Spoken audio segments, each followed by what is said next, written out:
नमस्कार. नवभारत नवराष्ट्राच्या महाराष्ट्राचा महासंग्राम मध्ये आपण ठिकठिकाणचा मूड बघतोय.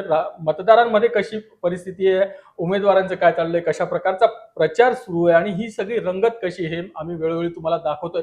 मात्र या निवडणुकी संदर्भामध्ये उद्योगाला काय वाटतं, उद्योग कशा प्रकारे सुरू आहेत, उद्योगपतींना काय वाटतं आणि एकंदरीतच निवडणूक आणि त्या संदर्भात चर्चा करत असताना मी आता सध्या जालना जिल्ह्यात आहे. जालना शहर हे स्टील हब म्हणून ओळखलं जातं. मोठ्या प्रमाणात स्टीलचा या ठिकाणी उत्पादन केलं जाते.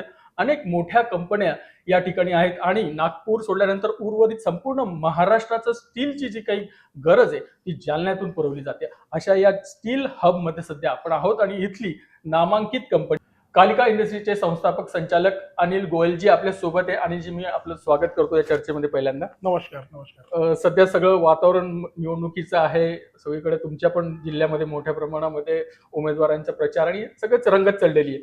साधारण तुम्ही निवडणुकीकडे कसं बघता, तुमच्या काय अपेक्षा असतात? निवडणुकी आता मागच्या 3-4 महिन्यापूर्वी 6 महिन्यापूर्वीच आता लोकसभाचे इलेक्शन झालेले आहे. आता विधानसभा आहे. विधानसभेला आमच्या जालना शहरामधून काँग्रेसचे उमेदवार श्री कैलासजी गोरंट्याल उभे आहे. शिवसेना शिंदे गटाकडून श्री अर्जुनरावजी खोतकर उभे आहे. हे दोनच उमेदवार मुख्यतः त्यांच्यात हे चालू लढत आहे. आता माझं तर एकच म्हणणं आहे की जालन्याचे नागरिकांनी, मतदारांनी जास्तीत जास्त मतदान करावं, 80% 90% मतदान करावं, हेच माझं सांगणं आहे लोकांना. बरोबर. म्हणजे आपण म्हणत असतो की उमेदवारांनी चांगले उमेदवार आले पाहिजे, पण त्याच्यासाठी लोकांनी मतदान करणं गरजेचं, जास्तीत जास्त लोक बाहेर येणं गरजेचं. चांगले उमेदवार तेव्हाच निवडून येणार जेव्हा मत जास्त होणार.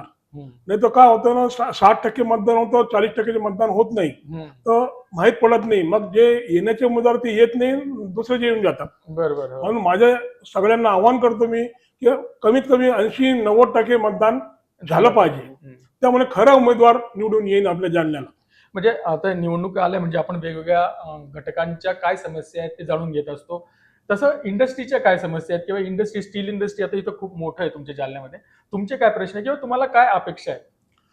आता दुर्दैवाने सांगावं लागतं मला की मागच्या 5-6 महिन्यापासून स्टील इंडस्ट्रीची बिझनेसची लय हालत खराब आहे. समजा ते बिझनेस बरोबर नाही, मार्केट लय डाऊन आहे, माल जास्त जात नाही आहे, पेमेंट येत नाही आहे. खूप आमच्यावर बर्डन आहे. समोरासमोर इलेक्शन आलेलं आहे. इलेक्शनमुळे महिनाभर आचारसंहितामध्ये जातो. आचारसंहितामध्ये लोक बी इलेक्शनच्या कामामध्ये लागतात. मजूर होत नाही, मजूर भेटत नाही, तर ते लोक बी कन्स्ट्रक्शनचे काम बी त्याच्यावर असर येतो. ते आमच्यावर ते मंदीचं सावट असतं 1 महिना कमीत कमी. पण एकंदरीतच इंडस्ट्रीच्या काय अपेक्षा असतात, म्हणजे इलेक्ट्रिसिटी किंवा तुमच्या उद्योगाच्या दृष्टीने काय काय झालं पाहिजे या ठिकाणी? उद्योगाच्या दृष्टीने माझ्या सरकारला, जे बी सरकार येईल, समजा जे बी सरकारची स्थापना होईल, त्यांच्याकडून आम्हाला हीच अपेक्षा आहे की जालन्या मराठवाड्यासाठी कमीत कमी 20 दराची सवलत द्यावी. कारण मराठवाडा हे मागासलेला भाग आहे. तर ह्या भागात 20 सवलत देणं म्हणजे ह्या भागाचा थोडा लोकांना काम भेटन, इंडस्ट्री चालेल. आज इंडस्ट्रीची परिस्थिती खूप बेकार आहे. म्हणजे या तुमच्या स्टील इंडस्ट्रीची क्षमता खूप जास्त आहे, पण अजून त्याला सरकारच्या मदतीची अपेक्षा आहे आणि त्याच्यामुळे इथं रोजगार पण निर्मिती होऊ शकते मोठ्या प्रमाणात जालन्यात. त्या संदर्भात सरकारने जर आम्हाला मदत केली तर इथं अजून इंडस्ट्री वाढ होईल. अजून बाहेरचे लोक येईल, लोकलचे स्थानिकांना अजून भेटन, तर रोजगार भेटन. सरकारने आम्हाला थोडा मदत केली पाहिजे.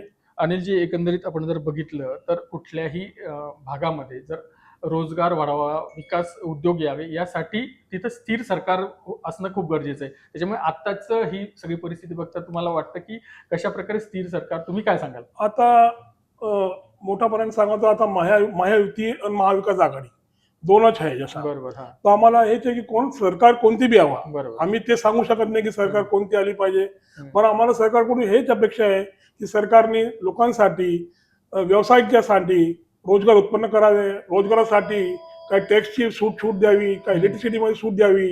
इथं हेच काम करावं. बाकीचं आम्हाला काय, म्हणजे स्थिर सरकार आलं पाहिजे. स्थिर सरकार आली तर सगळ्यांसाठी चांगलं आहे. अनिलजी, आमच्याशी चर्चा केली, खूप खूप धन्यवाद. थँक्यू.